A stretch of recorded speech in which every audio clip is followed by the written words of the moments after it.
Picture this. You've spent 2 weeks preparing. The deck is flawless. Your talking points, they're tight. You know the number's cold, and then you get on the cell phone and something just goes awry, goes sideways. The energy shifts, the prospect gets quiet.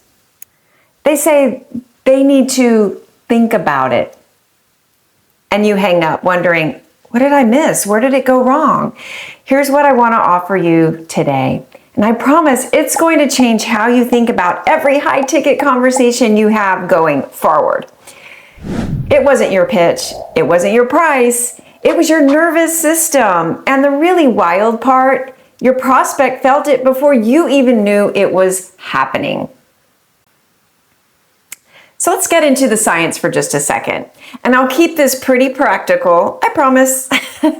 There's a concept in neuroscience called mirror neurons. And what these neurons do is essentially sync up with the internal state of whoever we're in a large room with or on a call with. And when you see someone laugh, you feel a flicker of joy. You've had that experience. And when you watch someone get hurt, you wince. That's mirror neurons at work. Now, here's where this becomes a problem in a sales conversation, the context of sales.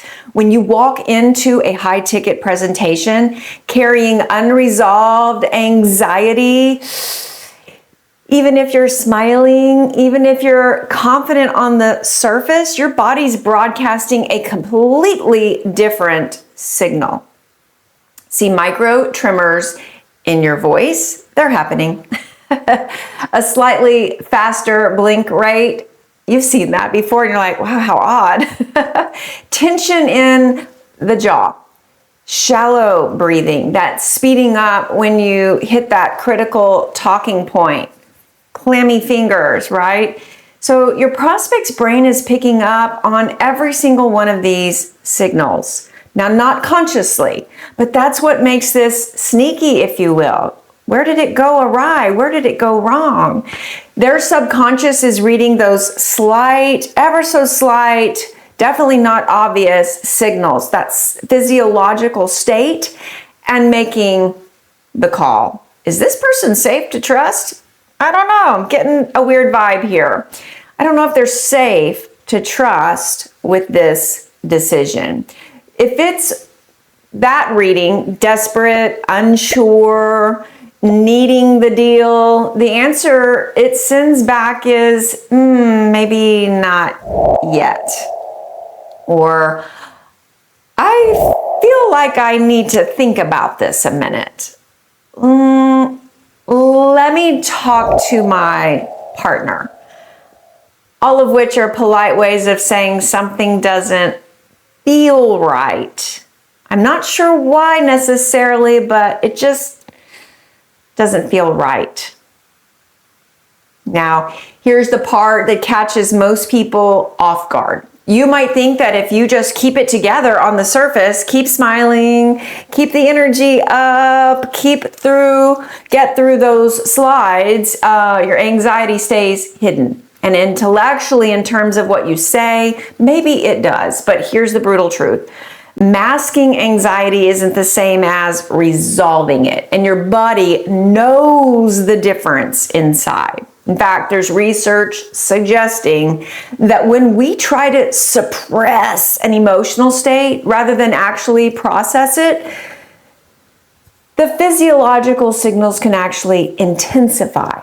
Your body's working harder to hold the lid on something that wants to just come out. And that effort, it shows. I mean, think about what happens when you're in a high stakes conversation and you're secretly terrified of losing that deal. Been there. You talk faster. Unconsciously, you want to get all your points in before they say no. You over-explain because you're trying to preeminently counter every possible objection. You laugh a little too quickly at things that aren't really funny, awkward. None of this is conscious, but all of it is visible. And all of it is being mirrored back by the prospect in the form of, I'm going to need to think about it.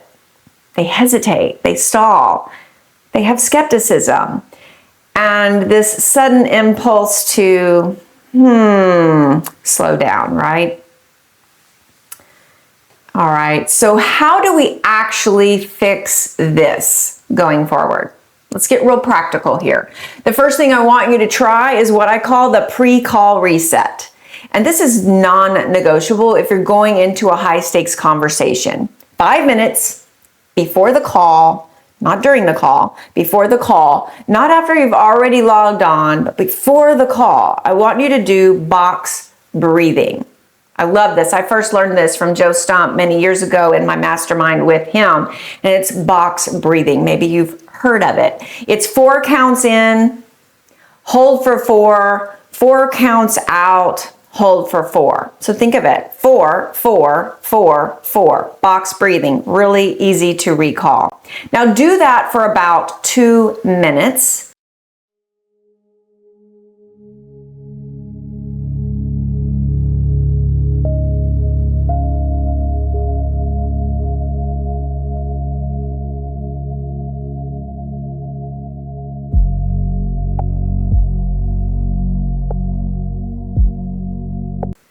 What this does is it activates your parasympathetic nervous system, the part of you that says, I'm safe, I got this, there's no emergency here. It literally is going to change the chemistry of your body, your being, before you ever speak. Now, the second thing, and this is more of a mindset shift for you, is to stop going into the conversation focused on the outcome. That's different, isn't it? That seems counterintuitive to what we usually coach, teach, or have heard in the past. The outcome is the problem. When your brain is fixated on, I've got to close this, I've got to seal this deal, every moment of silence feels like rejection, discomfort, uncomfortable. Every question feels like an objection. Every hesitation feels like a no. And that fixation creates exactly the anxiety that the prospect is feeling from you. So instead, go in focused on the quality of that present moment, being present with the conversation and whatever comes up. Your one job in the conversation is to be fully here, fully present for the give and the take, the exchange of the conversation. To listen well so that they feel heard, understood. You're present, not worrying about what you're going to say, so you ask great questions. You do. You respond to what's actually happening because you can see it, hear it, and feel it also. Rather than running the internal script and practicing that script, looping it in, and being ahead of what's actually transpiring. We've all been there, right? That internal script of, what if they say no?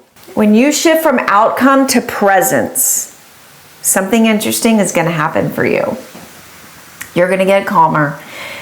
And when you get calm, so does the prospect. This is that mirroring. Let's talk about your voice, because this is where the theory becomes really tangible. Anxiety lives in the upper register, that uptick at the end of a sentence. You want to list with me? When we're nervous, our voice gets higher, thinner, faster. It starts to sound like we're asking permission, asking questions rather than making the statement. And at subconscious level, the person listening is going to pick up on this. High and fast doesn't sound like authority. It sounds like someone who isn't sure and confident of themselves. Calm authority lives in lower and slower. Not fake deep or artificial slow, just natural, grounded, unhurried verse. Like someone who has said that 100 times and knows exactly what they're talking about. Here's a practical thing you can do right now. Record yourself doing your pitch. Play it back without the visual. Just listen to the audio. See what you pick up on. Does it sound like someone who is in command of the conversation? Or does it sound like someone who's hoping they're gonna work with me? And the other thing I want to mention here is the power of strategic silence. Most people are terrified of silence in a sales conversation.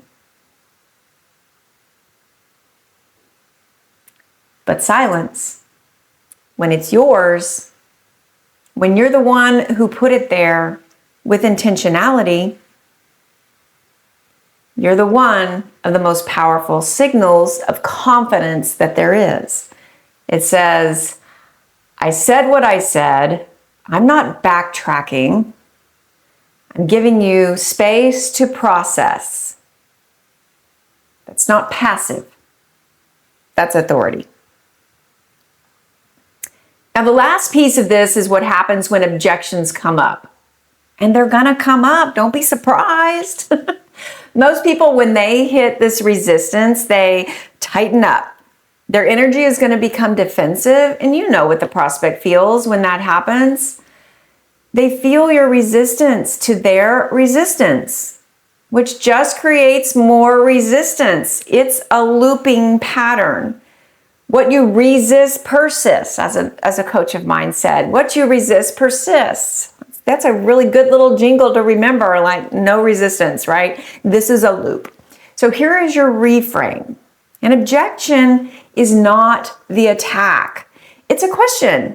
And it's your prospect saying, I'm just not sure. I need more clarity. I'm looking for clarity to be certain in moving forward. Help me understand. That's completely okay. And it should be. That's a good sign. What if we could welcome that sign, welcome that in and go, they're seeking to understand, because that's what communication is. We're seeking to understand good things, right? And the only way to understand that well is to be genuinely calm about it. Not performance calm, but actually calm. When you respond to an objection from a grounded place, unhurried, curious, not threatened, you model a state for the prospect. You pull them out of that skepticism by being someone who clearly isn't going to be rattled by it. And that, more than any script, is what moves the deal forward. After the call, this is the part most people skip. I want you to do a quick physical audit. Not, did I hit all my talking points? Did I get it all in? But instead, how did you show up physically inside your body? How did you show up for the meeting? What was your breathing like? Were you grounded? Did you feel grounded? Were there moments where you felt panic creep in, and how did you manage that? How did you handle it? How did you stifle it and begin again with calm authority? The point of that audit is not to beat yourself up. It is to get specific about what you can improve next time. Diving in, collecting feedback, processing that feedback. Not perfection, feedback. This is a skill. And like any skill, the more deliberate you practice it, the better you get. The better you become your journey. Now, I know we don't talk about this stuff enough in sales training. We talk about scripts, objection handling, follow-up sequences, all of that stuff. It does matter. But if your internal state is working against you, none of that other stuff matters. It's not going to carry you.